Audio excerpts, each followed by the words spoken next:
Selamat siang permisa semuanya, kembali lagi bersama saya Livia Triwijayanti dalam mata kuliah Teknik Reportase dan Investigasi Berita.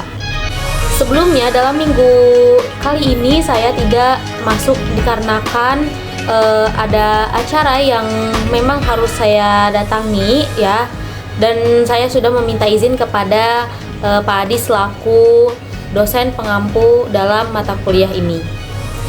Baik, di sini saya akan menjelaskan tentang teknik reportase. Nah, apa sih reportase itu? Reportase adalah kegiatan meliput suatu peristiwa atau fenomena secara langsung di lapangan untuk kemudian disampaikan kepada publik dalam bentuk berita, artikel, atau tayangan. Dalam dunia jurnalistik, reportase merupakan inti dari kerja wartawan. Tujuannya yaitu meliputi, mengumpulkan fakta dan informasi aktual. Yang kedua, memberikan gambaran nyata tentang suatu peristiwa dan menyajikan informasi yang dapat dipercaya kepada masyarakatnya. Lalu prosesnya yaitu reportase biasanya meliputi seperti persiapan, yaitu menentukan topik, liputan, mencari informasi awal, juga pengumpulan data, yaitu wawancara, observasi langsung atau dokumentasinya, dan pencatatan fakta, yaitu menulis data penting berdasarkan prinsip 5W1H. Nah, pelaporan menyusun hasil liputan menjadi berita, artikel, atau tayangan. Jenis reportase yaitu yang pertama, reportase langsung, yaitu wartawan hadir langsung di lokasi, misalnya meliput demo, bencana alam. Dan yang kedua yaitu reportase tidak langsung atau wartawan meliput berdasarkan keterangan pihak lain, dokumen atau data resmi. Nah, yang ketiga reportase investigasi, yaitu mendalami isu tertentu dengan riset dan waktu panjang.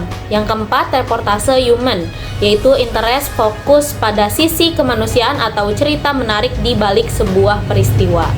Nah, di sini juga saya akan menjelaskan apa itu berita. Nah, jadi berita itu adalah suatu laporan cerita dari kejadian penting yang bisa menarik perhatian umum, ya.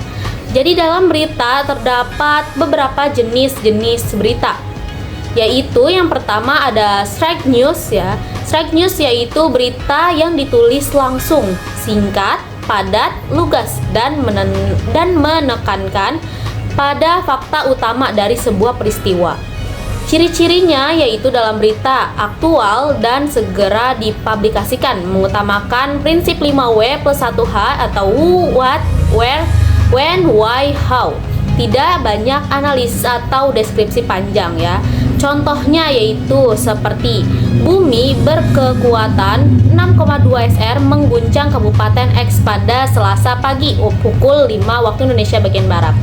Soft news, berita yang lebih menonjolkan sisi human interest, yaitu menyentuh emosi, menarik, menghibur, atau inspiratif, bukan sekedar fakta keras ya. Ciri-cirinya yaitu tidak selalu harus aktual, bisa timeless atau mengangkat sisi unik, menarik, lucu, menyentuh hati, atau inspiratif ya.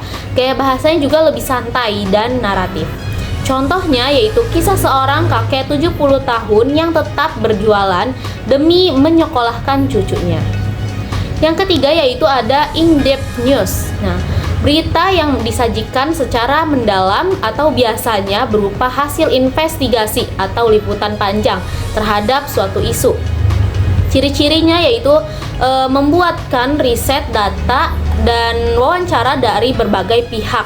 Tidak hanya menyajikan fakta, tetapi juga analisis latar belakang. Dan konteksnya yaitu memberikan pemahaman lebih luas tentang suatu isu. Contohnya, yaitu liputan panjang mengenai dampak proyek Ibu Kota Negara atau IKN terhadap masyarakat adat dan lingkungan. Yang keempat yaitu future news. Future news adalah berita yang ditulis dengan gaya naratif seperti bercerita atau sehingga enak dibaca, informatif tetapi tetap berbasis fakta ya. Ciri-cirinya yaitu menggabungkan informasi faktual dengan gaya penulisan kreatif. Fokus pada alur cerita, deskripsi, dan tokoh, tidak sekadar menyajikan fakta tapi menghadirkan pengalaman bagi pembaca ya.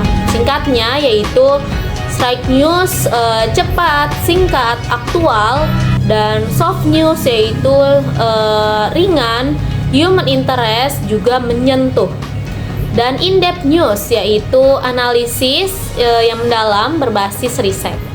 Dan yang terakhir future news yaitu naratif, kreatif seperti sedang bercerita. Contohnya ya, tulisan tentang suasana tradisi Manene di Toraja yang menggambarkan prosesi atau perasaan warga dan makna budaya. Singkatnya yaitu strike news, cepat, singkat, aktual ya. Soft news yaitu ringan, human interest, menyentuh, dan in-depth news yaitu analisis mendalam berbasis riset yang sudah tadi saya jelaskan ya. Dan yang terakhir future news yaitu naratif, kreatif seperti bercerita. Dalam syarat berita ya, yaitu harus tepatnya yaitu aktual, faktual, penting, menarik, juga seimbang ya. Jadi perlu diketahui bahwa berita ini juga memiliki jenis-jenis lalu syarat ya, tidak hanya asal menjadikan sesuatu momen menjadi sebuah berita ya, tapi juga harus aktual, faktual, juga seimbang. Baik, cukup mungkin itu saja yang dapat saya sampaikan melalui informasi terkini yang saya dapatkan melalui teman saya pada minggu pertemuan yang kedua kali ini dalam mata kuliah Teknik Reportase dan Investigasi Berita. Saya Livia Triwijayanti pamit undur diri. Sampai jumpa di pertemuan selanjutnya.